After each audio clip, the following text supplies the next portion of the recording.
Hey everybody, welcome back to Northernlion Plays Dark Souls 2. So I got a clear bead on where I'm supposed to go right now, but we can go in multiple different directions, basically. For now, this door should open because I am wearing the Ring of the King.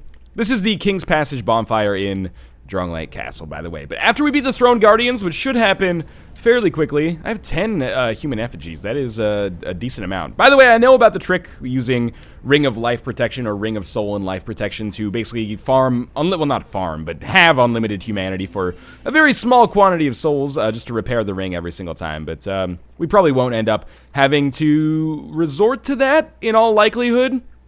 We'll see. The Throne Watchers, the Throne Defenders, Throne Guardians, whatever you want to call them, are actually probably bar none the easiest boss remaining in the game. There's still some tough stuff ahead of us.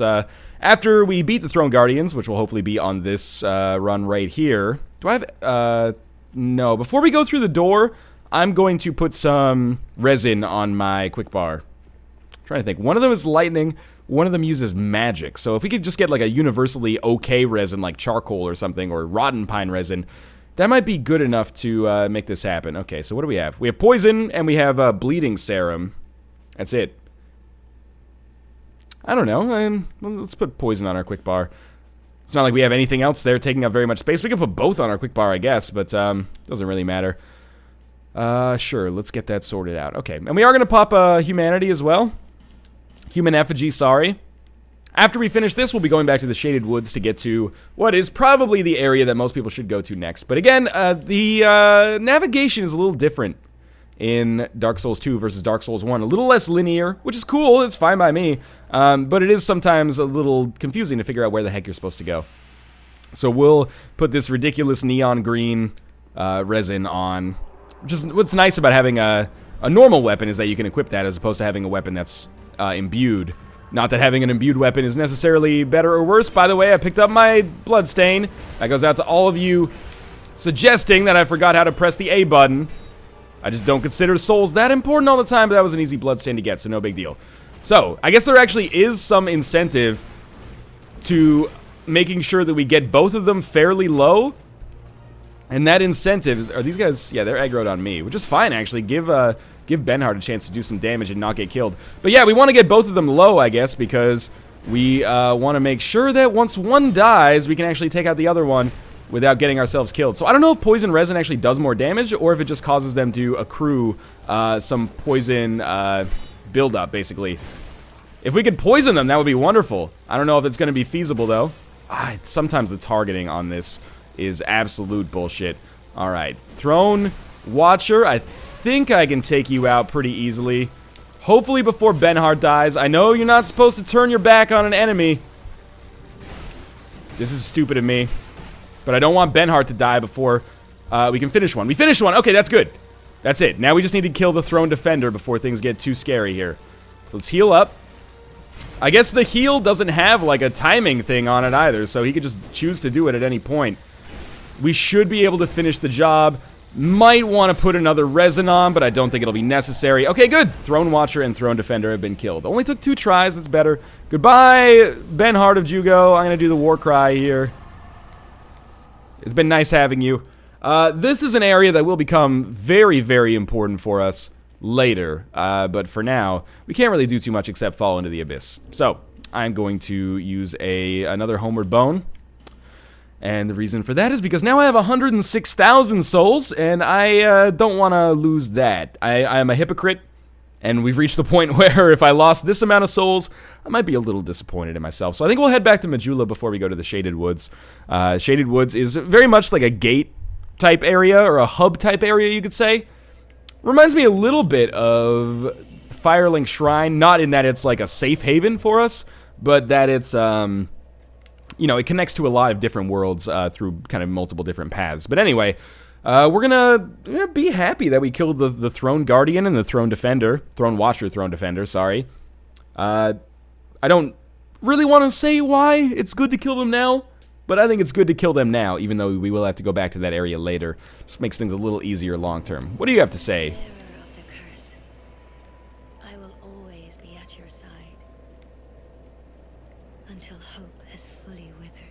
Okay, I mean, that's acceptable. We'll level up here. I can probably level up 8 times to like level 99. And what do we want to level up? You know, it might be not the worst idea to level up adaptability, actually. You can see what adaptability affects. Our poison bonus, which doesn't really impact me that much. But it really affects our poise. Not that poise is necessarily worth very much in the game as it stands right now. Yeah, we can go up to level 99. But it also affects our agility. And agility increases the number of kind of iframes we have. Now, mind you, it wouldn't be the worst thing in the world to put some points into vitality as well. We could increase our equipment load by like 15% or so right now. That would be pretty useful. Could probably put some pants on, but where's the fun in that? And of course, we could always increase our endurance or increase our vitality. We can get a decent number of HP, or a decent amount of HP. I think what I should do, maybe we'll put like 2 points into vitality. Or sorry, vigor. Vigor improves our health. That's a hard thing to get used to. 3. We'll take that to level 30. So we got 30 and 30. We'll stay the same with endurance. Then we'll put the rest into adaptability. And we should be able to move a little faster. This increases the speed of all of our actions as well, including rolling, moving, etc., etc. I don't look that much faster. I feel a little bit faster, though. So I feel like that's a pretty good upgrade. I also just want to check and see if there's anything that we can repair and upgrade as we kind of approach the end of the game. I want to talk to him, too. Take these. They should help a bit. Alright, so he gave me the Blacksmith's hammer. That's actually cool. I had never got this on my original playthrough. Let's see how this compares. It does a lot less damage, but keep in mind I am on large club plus 10. It scales as D with strength, whereas ours scales S with strength, so that's kind of shitty, but whatever. Let's talk to him again. Rat. You're worse than my reckless daughter. Nope. You'll need souls to repair and improve equipment. I know that. Know only of smithing, but souls have many other uses as well. Don't waste your souls on useless trinkets. Think before you spend. Souls are important, Leningrast. Anyway, let's repair some stuff. I just wanted to, or sorry, reinforce some stuff. I just wanted to see what he had for sale. Is there anything equipped that I could reinforce? I need a chunk. 2 chunks, actually, to reinforce the tower shield. That's not likely to happen. Need chunks to reinforce that. What about Vengarl's mask? What does that take? Twinkling. Oh, yeah, we can totally reinforce Vengarl's mask. We're going to be wearing that to the end of the game, because in case you didn't notice, it's like a dope-ass lion. So, yeah, that's taken care of. And we're probably going to wear Vengarl's armor until the end of the game. Although, how many Titanite shards do I only have 7. Do I really want to use my Twinkling Titanite? Yeah, we will. That's fine. As you upgrade your armor and equipment, that changes their scaling as well. By the way, the hypothesis is that, I forget this lady's name. Been long away. What would you like? Well, I've only one thing to provide, and we both know what that is.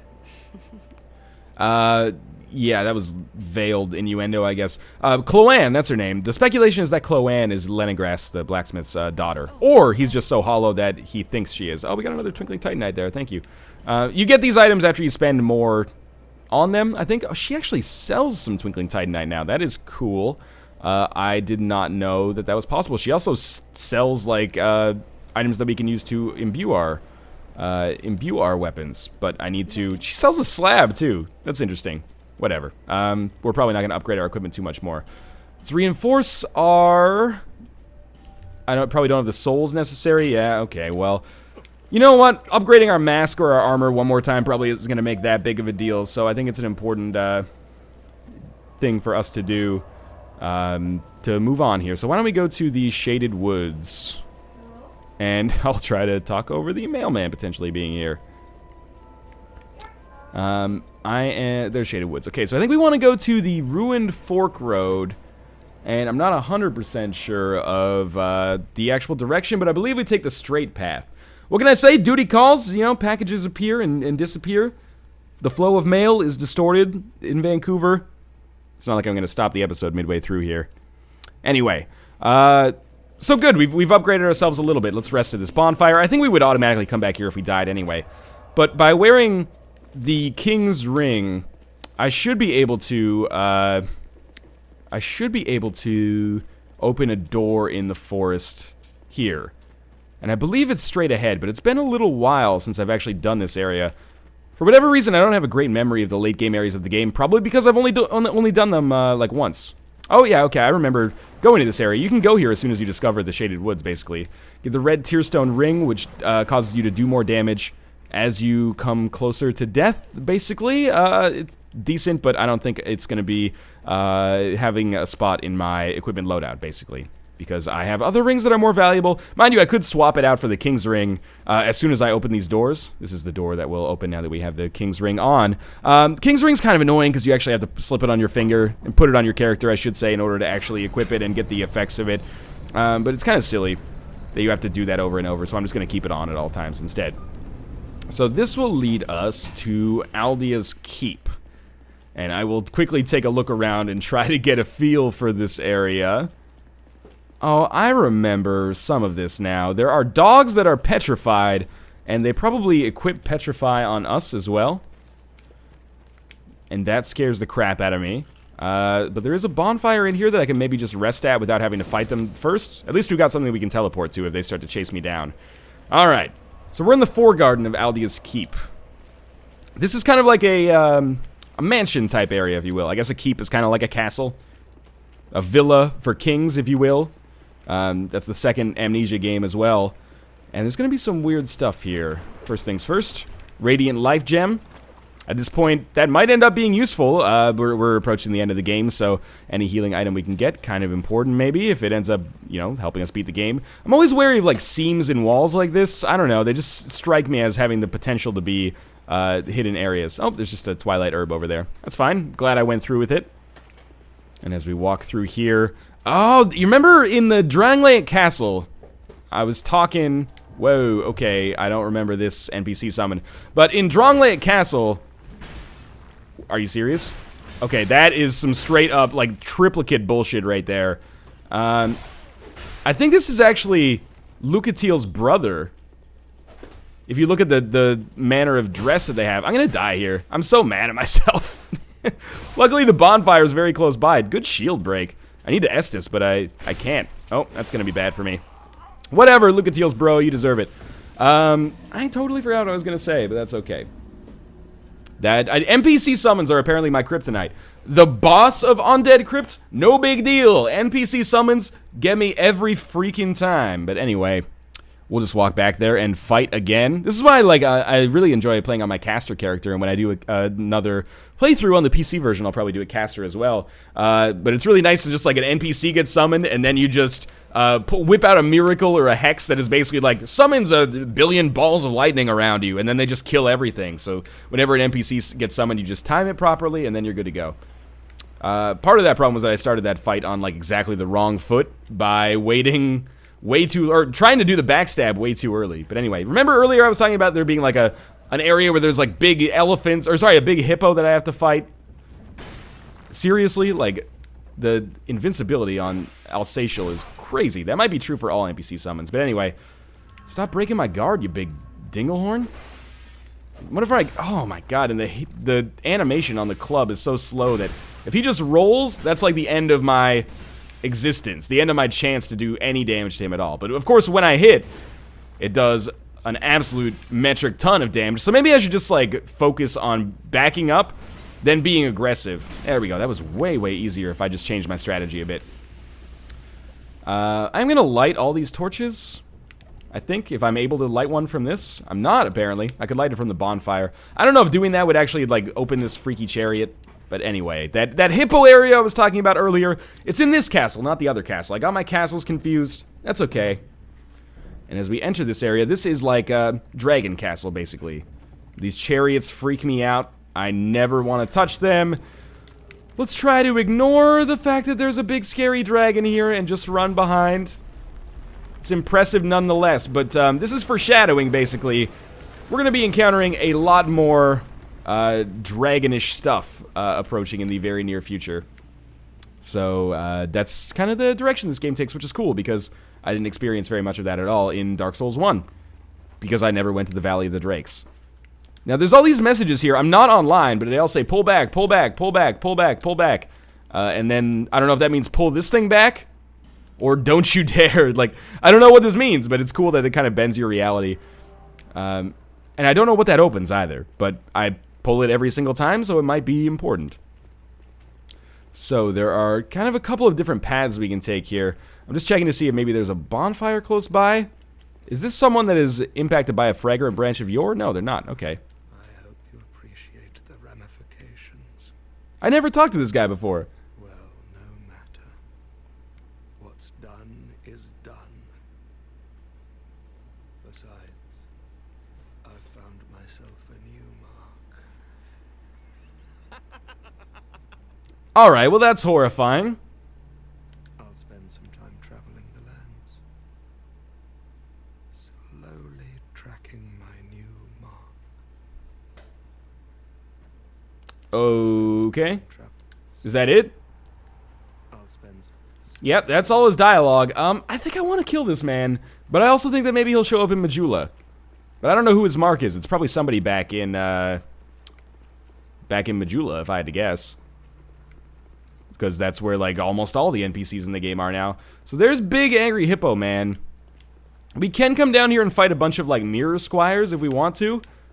And I believe... Oh, come on. Guys, I'm not really proud of myself right now. Is that, like, the new mimic? Is these, I mean, it's much easier to see, but these crystal lizards that you can just, like... I walked up and I'm like, I'm gonna get something good, and then it exploded in my face. I'm really displeased with the way that I died there. But it happens. It's probably not the first time it's happened. There's a chest right beyond it. They do so much damage. The crystal lizards in this game, it seemed like they were like, you know what? We're gonna, like, quadruple the number of them in the game, but it's gonna be way harder to actually get them. Although I will say, again, as a caster, it's been really easy, just like, oh, there's a crystal lizard, lightning spear, delicious titanite for everybody. Anyway, let's make our way through here. Again, we won't have to fight any enemies. We can just run up the stairs. We lost, like, literally 15 seconds of progress, basically. These things freak me out, which is why I don't want to light all the torches. I think they might be referring to another kind of... Oh, shit. Okay, they're basilisks. Never mind. I was gonna say, I think it might be referring to, like, another boss in the game. That was genuine terror. I guess I didn't die up here before because I never ran through that area after one of those chariots was broken. And I also don't know why I'm so scared of basilisks. I mean, they're kind of, like, not that useful anymore. Or not that scary anymore. Just run away. I don't care what you drop, honestly. If you just disappear, that's good for everybody. Nobody wants you here, red crystal titanite lizard. Not a mimic. Someone in the comments told me there is one iron lockbox mimic in the whole game. I don't want to be the guy that gets killed by it. I want to be the guy who gets through one run mimic free, ideally. Now, these guys will spawn mirror squires. So we should get out of here. Yeah, they're starting to break down the wall already. Just, oh, 2 at a time. Okay. We should still be able to take 2 at a time. I really don't want to fight them at the same time as fighting the hippo. Oh, you freaking base cannon wielding jerk. I really don't want to fight them 3 at a time, though. But we may not have a choice in the matter. I wonder if I can pancake them. Nope. That didn't do very much damage at all, did it? Looks like we'll probably be approaching yet another death here, if I had to guess. Look at how little damage they get from an R2 attack here. Even the R1 attacks, in quick succession, they have like as much... Oh my god. That's so bad. They have as much health as like an NPC invader. I could have killed him, but I didn't want to completely fuck myself over for stamina in case his friends decided to come back. Okay. So there's one dead. 1,200 souls. How fantastic. Should really get some more sublime bone dust if possible. I guess the other ones chose to just go away. We need to use a fragrant branch of yore here, which always seems comical to me. When you use like a fragrant branch of yore on something that becomes an enemy. He just crushed us basically when he woke up, which is great for business. So I'll just use another Estus here. Alright, come on, Hippo Man. We don't have to fight you. But it might be best to do it, but I'm just going to run past. Alright, so we're going to go up the staircase. Fleeing is a viable strategy. And there is an item there, but I don't want to mess with that basilisk. What we need to do is like pull on this dragon's tongue, basically. And then that will actually open this door for us. And we can move inside. Okay, this is a difficult area. I've never used a Pharaoh's Lockstone here, I think. What does it do? Like, open the cage with the hippos in it? Oh, it just lights up the whole area. Okay, well that's nice so I can actually see what kind of awaits me here. There's something behind this picture. I never noticed that before. Oh god! That's not an item! It's just a dude with like a magical weapon. That is a tricky technique, video game. Did give us a petrified dragon bone. Like we use that to upgrade certain kinds of equipment. Probably best not to walk directly under the cage. Kind of gives you a Duke's Archives vibe again from all of these like, you know, zoological things going on. So, I believe there is a pit of acid in one of these rooms, which is always wonderful. No enemies. I like to break all the furniture, just as kind of like a big fuck you to all these like wannabe scientists. That's what you get for lying about magnets. But I don't want to break too much because it'll probably start to break my equipment. I believe that this is Acid Town. Population, all your equipment's gonna break, so I'm just gonna run into this naked. I don't think it'll break my weapon or shield. Oh, you know what? This is actually the way into Acid Pit. I can't remember if there's like a key inside of there that we have to get. This looks like a fake wall to me. Let's check it out. Not a fake wall. Alright, I'm gonna put on some equipment. We were using gloves and Vengarl's armor and Vengarl's helm. Puts us, we can probably afford to put on like some really, really light pants right now, but that's okay. Is this painting fake? Easiest way to tell is just look behind it. Nothing in there. I should have been attacking paintings like the whole game. I didn't know they could actually fall off here.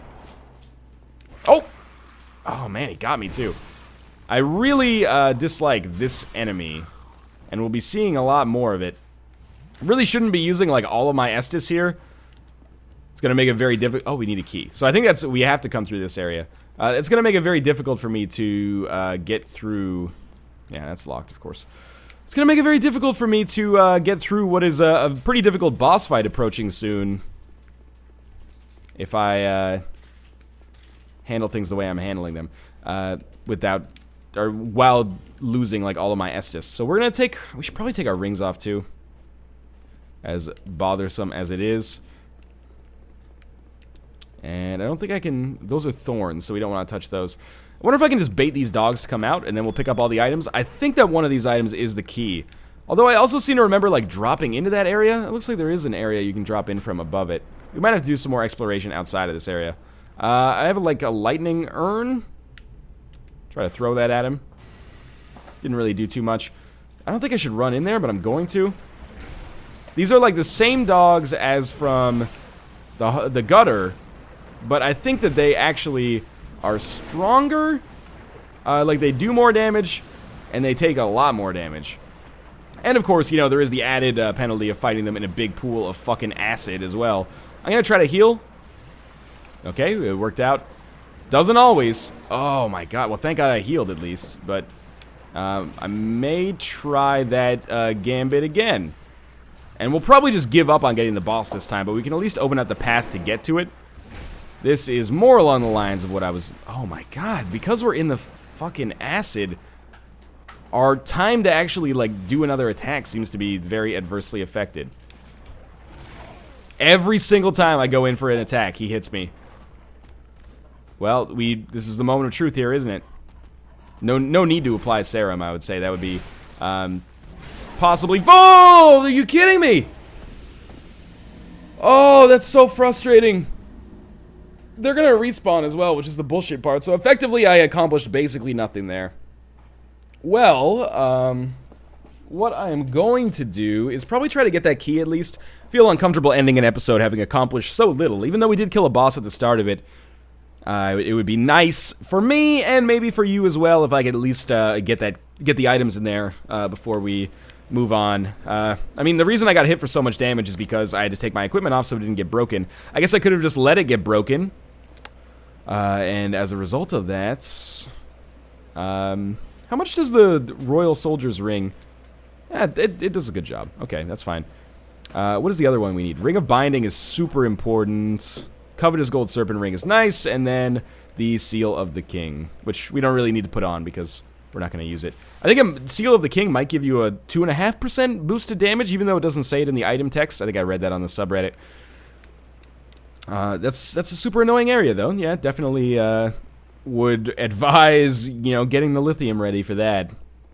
But we're going to go up again. And the important thing to note here is that this is actually, like, the easiest part of Aldia's Keep. The more difficult part is absolutely this boss fight, which is maybe... I don't think it's as hard as, Actually, you know what? Now that I think about it, it might be one of the harder boss fights in the game. I don't think it's... on the whole... I'm so mad at myself right now. Maybe this is actually a good time to stop it. Yeah, we'll stop it here, but on the whole, I don't think this area is as hard as Shrine of Amana. I should have just not been an idiot there, but it's a tough area for sure, and a lot of people on the subreddit and on Twitter are complaining to me about this boss, understandably so. But in any case, thanks for watching so far. I need to get my head right, basically, again, before I come back and try to finish Aldia's Keep, or at least get to the boss.